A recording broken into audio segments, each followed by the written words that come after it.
Chapter 15. Ferocious Bear and Tuhulhusot were right. In 3 suns the bluecoats caught up with us. We were traveling across a broad plain.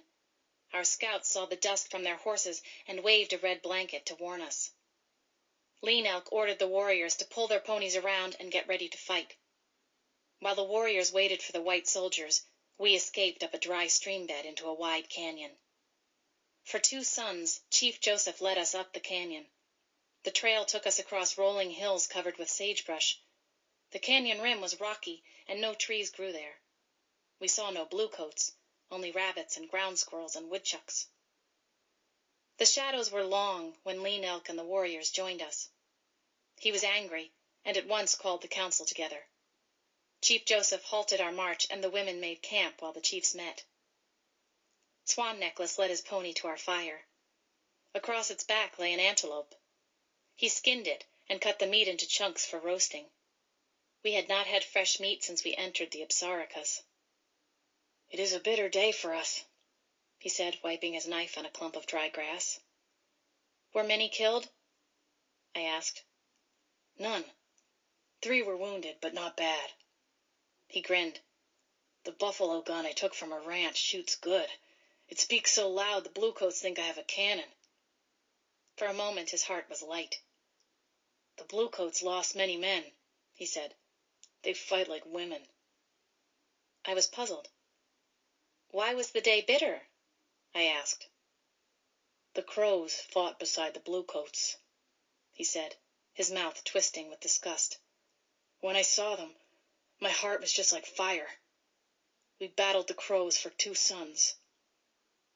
I caught my breath. The world was against us. We could not fight forever. Swan Necklace saw the fear in my eyes.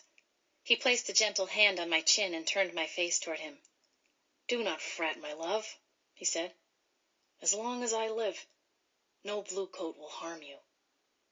I smiled with my lips, but not with my heart. He loaded the rest of the antelope onto his pony and took it to the cooking fire of 2 moons. Before the morning star shone, we broke camp. Lean Elk urged us to hurry. He said we must now fear all the tribes. We must go fast to the old lady's country. We left the canyon and moved north for 6 suns. Lean Elk drove us from dark to dark. The stars shone above us when we got onto our horses, and they shone when we got off. We rested little and traveled much. We were weary, and our ponies were weary. When we struck camp, the frost glittered on the prairie like a lake sparkling in the sun. The ground was still hard when the sun climbed halfway up the sky. I no longer packed my buffalo robe. After I climbed on my pony, I pulled it around me and Bending Willow. Our food ran low. There was no time to hunt. On the morning that we came to a herd of mountain sheep, there were only 2 cakes of camas roots and berries in the bag on my pony's saddle. The young men killed several sheep, but not enough to stay our hunger. Each family got only 1 small piece of meat. We waited until nightfall to eat it. We did not stop to cook while the sun was high. We buried the skins and the horns beside the trail. It hurt me to see the fleecy skins covered with earth, but we had no time to tan them for robes or make the horns into drinking cups. One day we met a band of crows. They had been hunting and had camped to dry buffalo meat. They were no longer our brothers, so we took their horses and left our worn-out ponies behind. With fresh horses we could move faster.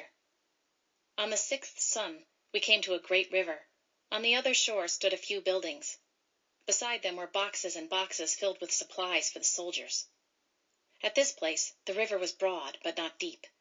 The water was so low that we could swim our horses across. There was no need to make bull boats. Some of our warriors crossed the river first. They called us to follow them. There were only a few white men, and they did not want to fight. Our food was almost gone. My father asked the white men for food. They gave him a slab of bacon and a small sack of hard bread. It was so little that it was worthless. My father's eyes were hard and angry. He led us up a small creek and told us to make camp. Then he left with the warriors. Soon we heard guns speak. The shooting went on until light streaked the eastern sky. It was not long after that the warriors rode into camp. They called us to bring the pack ponies and follow them. We hurried back to the river. The white men had fled. The warriors chopped open the boxes, and we loaded the horses. We took flour and sugar, beans and bacon. We took coffee. We took pots to cook in, the first we had seen since Big Hole. The camp would feast that night. After we had loaded the ponies, our warriors burned the rest of the supplies. No bluecoats would eat that food. As we rode north, a cold wind carried the smell of smoke from the river.